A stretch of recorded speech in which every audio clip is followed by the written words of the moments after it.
ఈ రోజే సబ్స్క్రైబ్ చేయండి, మీ ఫేవరెట్ షోస్ చూడండి. ఒకవేళ వాడు బతికాడంటే నా వల్లే కింద పడ్డాడనే విషయం అందరికీ తెలిసిపోవచ్చు.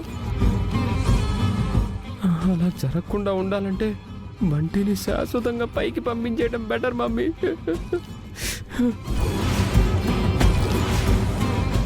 ఎలాగో ఆ రాజు రుక్మిణి లేరు కాబట్టి బంటిని లేపేయడానికి ఇదే సరైన సమయం మమ్మీ. ఈ విషయం ఒక్కటే కాదురా, ప్రతి విషయంలో ఆ బంటిగాడు మనకి ఏక మేకై కూర్చుంటున్నాడు. ఈ వయసులోనే మనకి వార్నింగ్లు ఇస్తున్నాడంటే కొంచెం పెద్దయ్యాక ఎలా ఉంటాడో ఊహించుకుంటేనే భయం వేస్తోంది. అవును మమ్మీ, ముందు ముందు మావయ్య కాదు, వీడు కూడా మనల్ని మెడపట్టుకుని బయటికి గెంటేస్తాడు.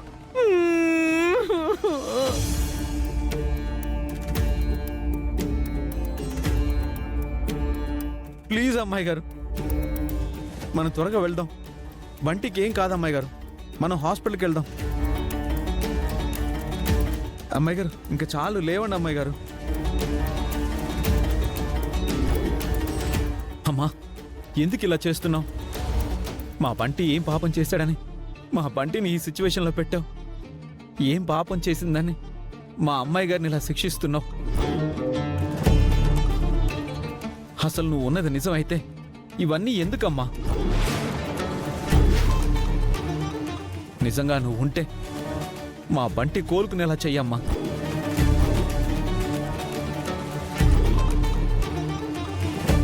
అమ్మాయి గారు, నా మాట వినండి అమ్మాయి గారు, ఇంకా చాలా అమ్మాయి గారు.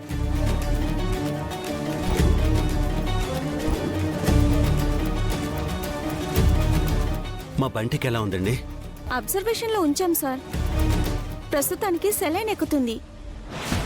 మమ్మీ, ఇప్పుడే సెలైన్ పెట్టారు కాబట్టి ఆ సెలైన్ అయిపోయే వరకు బంటి దగ్గరికి ఎవ్వరూ రారు. బంటిని లేపేయడానికి ఇదే సరైన సమయం. ఈ మెడిసిన్ తెప్పించండి సార్.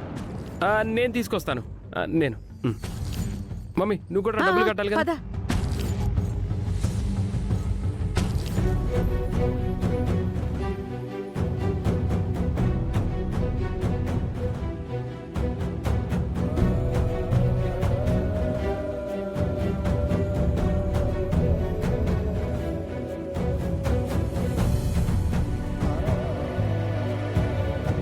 స్వామి, ఇంతకాలం నేనెప్పుడు నా కోసం నేను ఏమీ కోరుకోలేదు.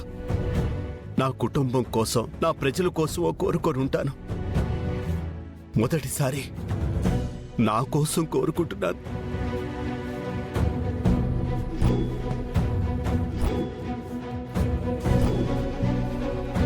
ప్లీజ్ అమ్మాయి గారు.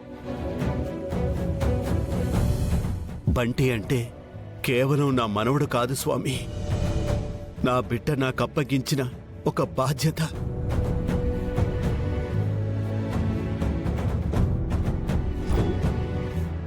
అమ్మాయి గారు, నా మాట వినండి అమ్మాయి గారు. ఇప్పుడు వరకు నేను తీసుకున్న ఏ బాధ్యత అయినా నీ దయ వల్ల సక్రమంగా నిర్వర్తించాను. కానీ నా బిడ్డ నాకు అప్పగించిన ఈ బాధ్యతని నిర్వర్తించడంలో నన్ను ఫెయిల్ చేయొద్దు స్వామి, ఫెయిల్ చేయొద్దు.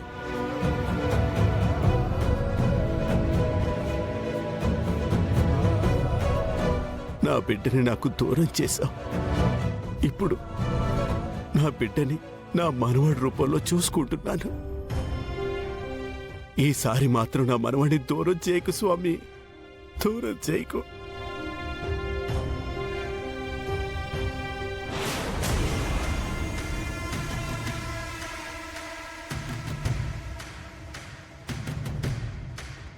రే దీపక్, మీ మావయ్య దేవుడికి దండం పెట్టుకుంటున్నాడు. ఈలోపు మనం వీణ్ణి పైకి పంపిద్దాం.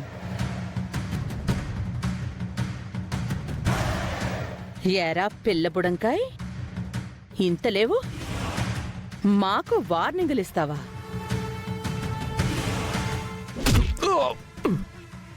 నన్నే కొడతావా?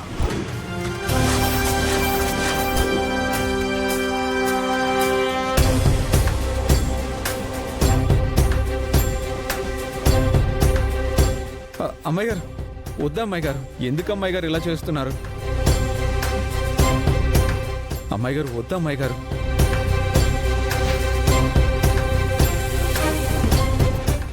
అమ్మాయి గారు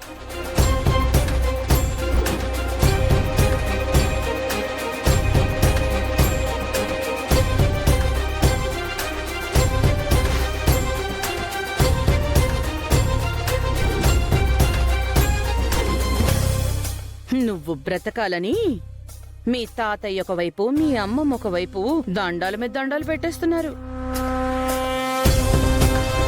మీ నాన్న మీ అమ్మ కాని అమ్మ ఏ గుడికో వెళ్ళి నీకోసం ఏవేవో ప్రయత్నాలు చేస్తున్నారు.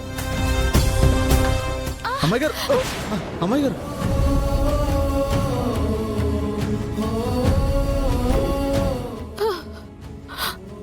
నాకేం కాదు అమ్మా.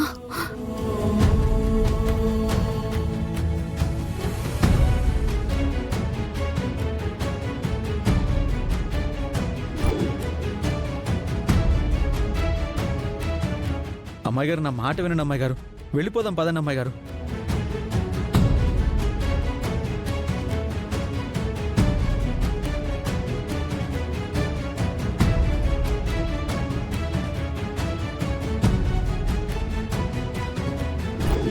పాపం వాళ్ళకి తెలియని విషయం ఏంటంటే వాళ్ళు ఎన్ని ప్రయత్నాలు చేసినా నువ్వు బతకవు.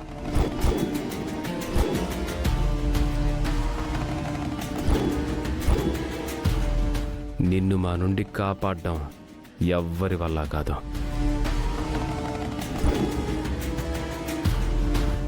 నువ్వు పుట్టిన హాస్పిటల్లోనే నిన్ను చంపేద్దాం అనుకున్నావు. నీ టైం బాగుండి బతికి బయటపడ్డావు. ఇప్పుడు మాత్రం బయటపడే అవకాశమే లేదురా బంటి. విడిచావు హాస్పిటల్లోనే రాసినట్టుంది మమ్మీ. అందుకే ఆ రోజు తప్పించుకున్నా ఈ రోజు మాత్రం తప్పించుకోలేడు. ఇంకా లేట్ ఎందుకు మమ్మీ,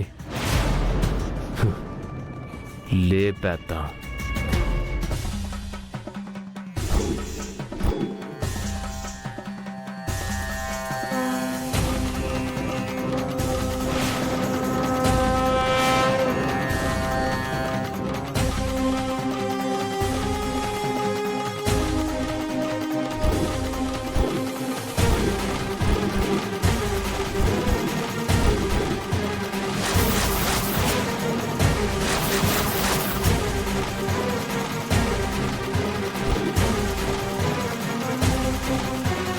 అమ్మాయి గారు వద్దు అమ్మాయి గారు.